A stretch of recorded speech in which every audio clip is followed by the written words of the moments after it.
नमस्कार मित्रों, आर्य टीवी के इस आध्यात्मिक चैनल पर आपका पुनः विनम्र स्वागत है।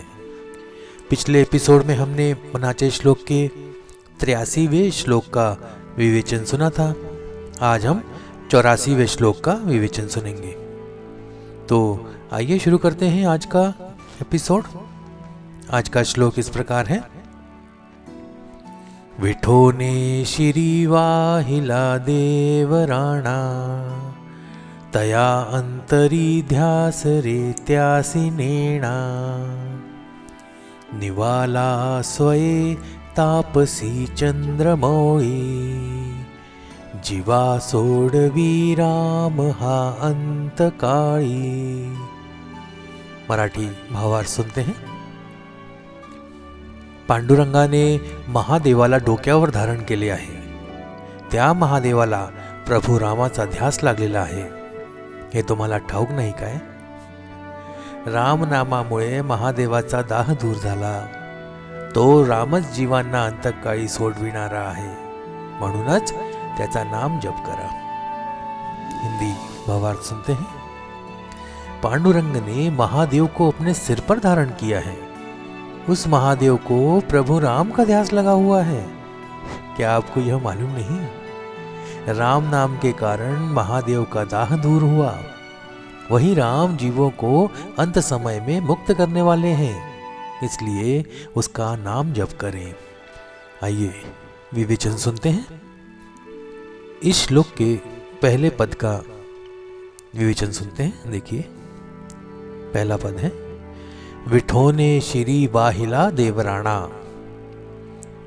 अर्थात भगवान विठल विठोवा का वर्णन है। यहाँ पे विठल जो भक्तों के कष्ट हरते हैं और उन्हें अपने सिर पर स्थान देते हैं, भक्तों के सच्चे साथी और उद्धारकर्ता के रूप में प्रकट होते हैं।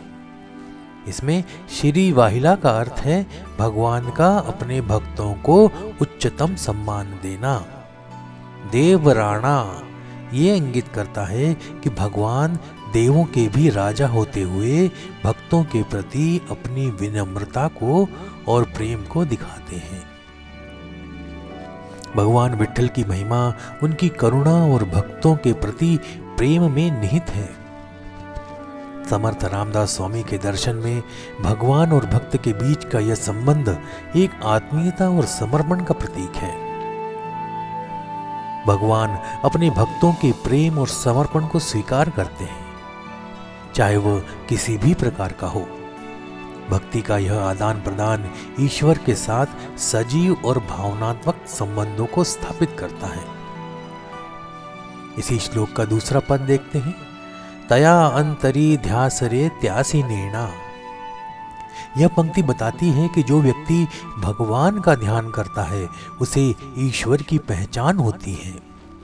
ध्यास का अर्थ है ध्यान या ध्यान की गहराई में डूबना। अंतरी ये शब्द यह दर्शाता है कि ध्यान बाहरी नहीं बल्कि आंतरिक प्रक्रिया है। नेणा इसका मतलब है जानना, अर्थात ईश्वर का साक्षात्कार। समर्थ रामदास स्वामी ध्यान और एकाग्रता को भक्ति और साधना का मूल मानते हैं। यह पंक्ति आत्मज्ञान की ओर संकेत करती है, जिसमें भक्त का ध्यान ईश्वर के प्रति एकाग्र होकर उसे ईश्वर का अनुभव कराता है। यह आत्म साक्षात्कार का मार्ग है। रामदास स्वामी यहाँ यह बताते हैं कि भक्ति और ध्यान के माध्यम से व्यक्ति अपने अंदर छिपे ईश्वर को जान सकता है। दूसरा पद देखते हैं। निवाला स्वये तापसी चंद्रमौळी। भगवान शिव का उल्लेख है इसमें, जिन्हें चंद्रमौळी कहा गया है। चंद्रमौळी तापसी शब्द भगवान शिव के तप स्वरूप और उनकी कठोर साधना को व्यक्त करता है। निवाला स्वये यह दर्शाता है कि भगवान शिव भक्तों के लिए खुद को अर्पित कर देते हैं। समर्थ रामदास स्वामी भगवान शिव को तपस्या, त्याग और करुणा का प्रतीक मानते हैं। यह पंक्ति इस तथ्य को उजागर करती है कि भगवान शिव अपने भक्तों के कष्ट दूर करने के लिए स्वयं कष्ट सहन करते हैं।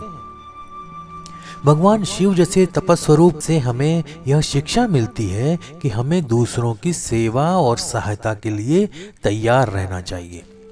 यह पंक्ति भक्त और भगवान के बीच निस्वार्थ प्रेम को प्रकट करती है।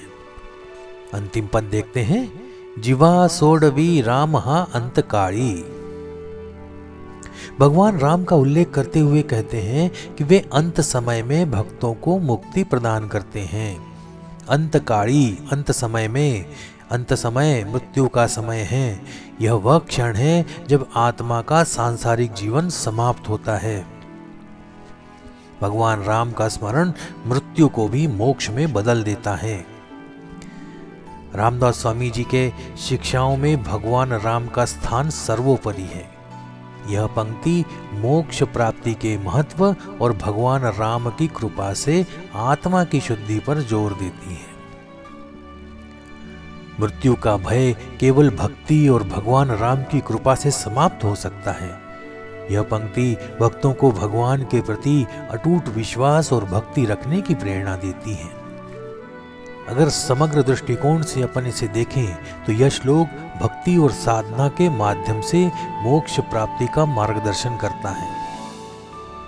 समर्थ रामदास स्वामी के दर्शन के अनुसार ईश्वर का स्मरण, ध्यान और सेवा ही सांसारिक कष्टों से मुक्ति का उपाय है। यह श्लोक 4 महत्वपूर्ण तत्वों पर आधारित है: भक्ति, ध्यान, त्याग और सेवा और मोक्ष। भक्ति, भगवान विठ्ठल की भक्ति हमें ईश्वर के प्रति प्रेम और समर्पण सिखाती है। ध्यान, ध्यान से व्यक्ति अपनी आत्मा और परमात्मा के बीच का संबंध जान सकता है।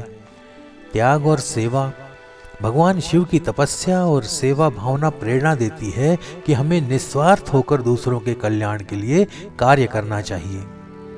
अंतिम में मोक्ष, भगवान राम की कृपा मृत्यु के समय भी आत्मा को मुक्ति प्रदान करती है।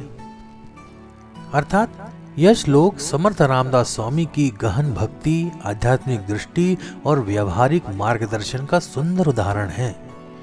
यह हमें सिखाता है कि भक्ति और ध्यान से ईश्वर की कृपा प्राप्त की जा सकती है, जिससे जीवन के अंत समय में मोक्ष संभव होता है।